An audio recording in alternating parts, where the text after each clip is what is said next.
నమస్తే. ఇవాళ అర్ధరాత్రి 12:30 సమయంలో పృథ్వీరాజ్ యాదవ్ క్రాంతిదళ అధ్యక్షుని అరెస్ట్ చేశారు. అండ్ తెలంగాణ శ్యామ్ని కూడా అరెస్ట్ చేశారు. తెలంగాణ శ్యామ్ని సూరారం పోలీస్ స్టేషన్లో పెట్టారు. పృథ్వీరాజ్ని ఫస్ట్ నల్లకుంట పోలీస్ స్టేషన్ తీసుకొచ్చి అక్కడ కొంత హడావుడి జరగడంతో ఆయన్ని 2-3 పోలీస్ స్టేషన్లు తిప్పుతూ ప్రస్తుతం నేనున్న ఈ Bandlaguda police station, Owaisi hospital పక్కన శంషాబాద్ వెళ్ళే రూట్లో ఈ బండ్లగూడ పోలీస్ స్టేషన్ ఉంటుంది. ఈ పోలీస్ స్టేషన్లో 3rd ఫ్లోర్లో పృథ్వీరాజ్ యాదవ్ అని పెట్టారు. మరి ఆయన్ని రిమాండ్ చేస్తారా లేకపోతే 5 గంటల తర్వాత రిలీజ్ చేస్తారా ఏంటన్నది తెలీదు, క్లారిటీ లేదు ఇంతవరకు. మనం కూడా వెళ్ళి కలవడం జరిగింది. ఎందుకు అరెస్ట్ చేశారంటే ఎవరికి క్లారిటీ లేదు. ఎఫ్ఐఆర్ ఏమన్నా ఉందా లేదు, ఏమైనా నోటీస్ ఇచ్చారా లేదు. రాత్రి ఒక హైడ్రామా నడిచింది. ఆయన ఇంటిని చుట్టుముట్టి దాదాపు ఒక 30 నుంచి 40 మంది పోలీసులు, ఇందులో మళ్ళీ నిద్ర మానుకొని హైయర్ అఫీషియల్స్ కూడా ఉన్నారు, ఏసీపీ స్థాయి అధికారి కూడా వచ్చి ఆయన్ని అరెస్ట్ చేసి తీసుకుపోవడం జరిగింది. మరి ఎవరున్నారు దీని వెనకాల? రేవంత్ రెడ్డి ఉన్నాడా లేకపోతే బండి సంజయ్ ఉన్నాడా, ఇంకెవరైనా ఉన్నారా? అసలు దేనికోసం అరెస్ట్ చేశారు? తెలంగాణ ప్రజలు తాగుబోతులు 2000 చేతిలో పడితే చాలు తాగుతారు తాగుబోతులు అన్న గుజరాతీ మార్వాడి వాడి జోలికెళ్ళని ప్రభుత్వాలు తెలంగాణ కోసం కొట్లాడి తెలంగాణ రాష్ట్ర ఉద్యమంలో కీలక పాత్ర పోషించి పోయిన 10 ఏళ్ల పాటు కేసీఆర్ గవర్నమెంట్ మీద కొట్లాడిన తెలంగాణ ఉద్యమకారులను అరెస్ట్ చేస్తున్నారు. అంటే వీళ్ళు గుజరాతీ మార్వాడీల పక్షమా లేకపోతే తెలంగాణ ప్రజల పక్షమా? సో ఇది మనం ఆలోచించాల్సిన అవసరం ఉంది. ఎక్కడికక్కడ తెలంగాణ వ్యాప్తంగా నిరసనలు వ్యక్తం అవుతూనే ఉన్నాయి. ఇప్పుడు అంటున్నారు గో బ్యాక్ గుజరాతీ మార్వాడి అని. అనాల్సిన పరిస్థితి వస్తున్నది ఖచ్చితంగా. సో ఇప్పుడు రేవంత్ రెడ్డి సమాధానం చెప్తారా, మరి బండి సంజయ్ దీని వెనకాల ఎవరున్నారని ఇంకా క్లారిటీ లేదు. మరి ఆయన్ని తక్షణమే రిలీజ్ చేయాలని పెద్ద ఎత్తున ఈ పోలీస్ స్టేషన్ దగ్గర కూడా చాలామంది వస్తున్నారు. గద్వాల్ నుంచి వచ్చారు చాలామంది. గద్వాల్ నుంచి రంజిత్ గారు వచ్చారు. ఒకసారి మనం మాట్లాడదాం. నమస్తే అన్న. నమస్తే అన్న. ఏం జరుగుతుందని మీకు అనిపిస్తున్నది? దీని వెనకాల ఎవరున్నారని మీరు అనుకుంటున్నారు? దీని వెనకాల ఈరోజు ప్రభుత్వమే, ముఖ్యంగా ముఖ్యమంత్రి రేవంత్ రెడ్డి గారే ఉన్నట్లుగా అనిపిస్తూ ఉన్నది.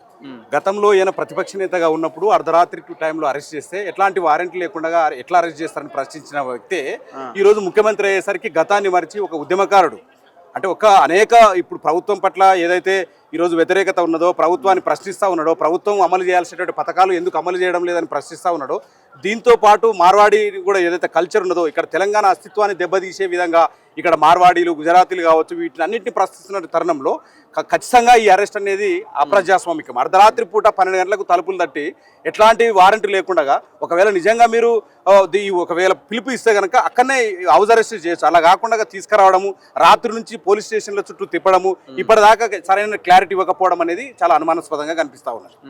సో అంటే ఇప్పుడు చర్చ అంతా ఈ మార్వాడి ఇష్యూ మీదనే చర్చ అంతా నడుస్తున్నది. ఇప్పుడు మీరు గద్వాల్ నుంచి వచ్చారు.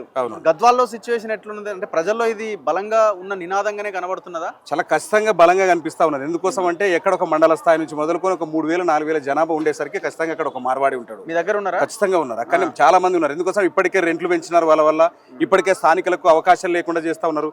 ఏ తెలంగాణ రాష్ట్రం అయితే నీళ్లు, నిధులు, నియామకాల పేరిట ఏర్పడ్డదో అదే తెలంగాణ రాష్ట్రంలో ఈ రోజు ఉపాధి అవకాశాలు లేక, వ్యాపార అవకాశాలు లేకుండా చేస్తున్నటువంటి పరిస్థితి మార్వాడి, గుజరాతీ వల్ల ఉన్నది. కాబట్టి చాలా మంది అంటున్నారు కేవలం వ్యాపారం కోసం వచ్చినారు, ఇది భారతదేశం, ఎవరైనా రావచ్చు, ఎవరైనా పోవచ్చు అని చెప్పేసి. అట్లా అనుకుంటే బ్రిటిష్ వాడు కూడా ఈస్ట్ ఇండియా కంపెనీ పెట్టి వ్యాపారం పేరిటనే వచ్చిండు. వ్యాపారం పేరిట వచ్చి అధికారాన్ని చేజిక్కించుకున్నాడు. ఇప్పుడు కూడా ఇక్కడ ఆయా రాష్ట్రాల లోపల గుజరాతీలు, మార్వాడీలు వచ్చి ప్రభుత్వాలనే శాసించే స్థాయికి ఎదిగినారు, ఆయా పార్టీలకు ఫండింగ్ ఇచ్చే స్థాయికి ఎదిగినారు. దాంతోపాటు ఈ రాష్ట్రం ఒక్కొక్క రాష్ట్రానికి దేశంలో ఉన్నటువంటి అనేక భిన్నత్వాలలో ఏకత్వం భారతదేశం. అట్లాంటి భారతదేశంలో ఒక్కొక్క రాష్ట్రానికి ఒక సంస్కృతి, ఒక శైలి ఉంటుంది. మరి ఈరోజు తెలంగాణ సంస్కృతిని దెబ్బతీసేలా, తెలంగాణ జాతులను అవమానపరిచేలా మీరు తాగి పడుకుంటారు, మేము దేశాన్నే కొనగలుగుతాము, మేము లేకపోతే మీకు పని దొరకదు అనేటట్లు వ్యవహరిస్తున్నటువంటి ఈ మార్వాడి గుజరాత్ని ఖచ్చితంగా వెనక్కి పంపాల్సిన అవసరం అయితే ఆసన్నం. ఇప్పుడు అరెస్ట్ చేయాల్సిన వాడిని కదా. ఎందుకోసం తెలంగాణ వాళ్ళని గురించి వాళ్ళ మీద కేసులు పెట్టాలా, మొన్న దాడి చేసిన దాని మీద వాళ్ళని అరెస్ట్ చేయాలా? ఈ రకంగా మన కల్చర్ని, మన అస్తిత్వాన్ని, ఇక్కడ ఉన్నటువంటి మన తెలంగాణ వారిని అవమానపరిచేలా మాట్లాడినటువంటి వారిని అరెస్ట్ చేయకుండా మన యొక్క అస్తిత్వం గురించి ప్రశ్నిస్తున్నటువంటి పృథ్వీరాజ్ యాదవ్ అరెస్ట్ చేయడం అనేది చాలా అప్రజాస్వామికంగా మేము భావిస్తాం. ఏమై ఉంటుంది ఇష్యూ? ఇదే ఇష్యూ అయి ఉండొచ్చు అని మీరు అనుకుంటున్నారు? మేమైతే ఇది ఒక్కటే అనుకోవడం లేదు. ఎందుకోసం అంటే గత కొన్ని రోజుల నుంచి తెలంగాణ ఉద్యమం నుంచి ప్రశ్నిస్తున్నాడు డాక్టర్ సంగమరెడ్డి పృథ్వీరాజ్ యాదవ్ గారు. తెలంగాణ ఏర్పడిన తర్వాత ఏర్పడినటువంటి ఏదైతే బీఆర్ఎస్ ప్రభుత్వం ఏర్పడిందో ఆ ప్రభుత్వాన్ని ప్రశ్నిస్తూనే ఉన్నాడు. ఈనాడు ఏవైతే హామీలు ఇచ్చి అమలు చేయకుండా ఉన్నటువంటి కాంగ్రెస్ ప్రభుత్వం వచ్చిన తర్వాత అనేక హామీలు ఇచ్చిన తర్వాత విద్య కావచ్చు, అనేక అంశాలు కావచ్చు, వైద్యం కావచ్చు, అభివృద్ధి అంశాలు కావచ్చు, నియామకాలు కావచ్చు, ఉద్యోగాలు కావచ్చు, అనేక అంశాల పట్ల ఎక్కడికక్కడ ప్రశ్నిస్తున్నాడు, ప్రభుత్వాన్ని ఇరుకున పెడుతున్నాడు. కాబట్టి దీన్ని ఒక కుట్రగా భావిస్తూ ఉన్నాం. కాబట్టి దీని వెనక అనేక కుట్రలు కోణాలు ఉన్నాయనేది మా యొక్క ఉద్దేశంగా కనిపిస్తుంది. మీరేం డిమాండ్ చేస్తున్నారు? ఖచ్చితంగా వెంటనే అరెస్ట్ చేయాలా.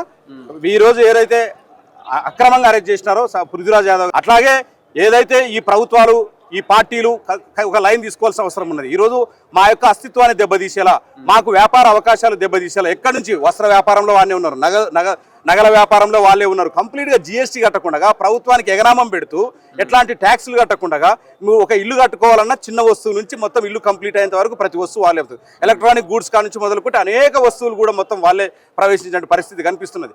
దాంతోపాటు ఇక్కడ ఉన్నటువంటి వాళ్ళకి ఎక్కడికక్కడ రెంట్లు పెంచి స్థానికంగా ఉన్నటువంటి వాళ్ళకి అవకాశాలు లేకుండా చేయడమే కాక మళ్ళీ ఈ రకంగా మమ్మల్ని అవమానపరిచేలా ఈ రోజు అంటున్నారు చాలా మంది మిగతా పార్టీలు అంటున్నారు ఇది దేశము, అనేక మంది వస్తుంటారు పోతుంటారు అంటే, మరి ఏ నీళ్లు నిధులు నియామకాల పేరుతో రాష్ట్రం ఏర్పడిందో మరి ఆ రాష్ట్రాన్ని వద్దనుకుందామా? ఈ రోజు ఆ రోజు కూడా ఆ నీళ్ల కోసమే, నిధుల కోసమే, నియామకాల కోసమే, ఈ రోజు కూడా అదే కదా, అదే అస్తిత్వం కోసమే కదా ఈ పోరాటం కూడా అని మేము అడుగుతా ఉన్నాం. అంటే ప్రభుత్వానికి కొంచెం ఆలోచన రావాలి కదా. ఒకవేళ అరెస్ట్ చేస్తే మనం గుజరాతీ మార్వాడీల పక్షాన ఉన్నామనే భావన ప్రజల్లోకి వెళ్తుంది, మనకి నష్టం చేస్తుందన్న ఆలోచన అయినా వచ్చి ఉండాలి కదా.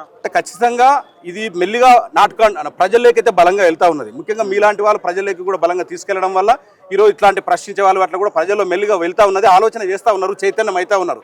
ఆనాడు తెలంగాణ ఉద్యమం కూడా మెల్లిమెల్లిగా ఇట్లనే రాజుకున్నదే. కాబట్టి ఖచ్చితంగా ఈ అంశం కూడా ఖచ్చితంగా రాజుకుంటుంది. ప్రభుత్వాలు పార్టీలు తలవంచక తప్పదు.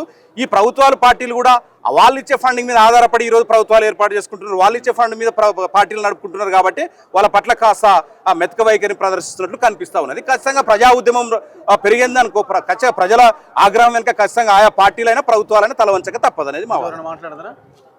సో ఇది పరిస్థితి. ఇది చాలా దారుణం, ఇది చాలా దుర్మార్గం. రేవంత్ రెడ్డి ఆలోచన చేయాలి అసలు ఏం జరుగుతున్నది రాష్ట్రంలో అన్నది.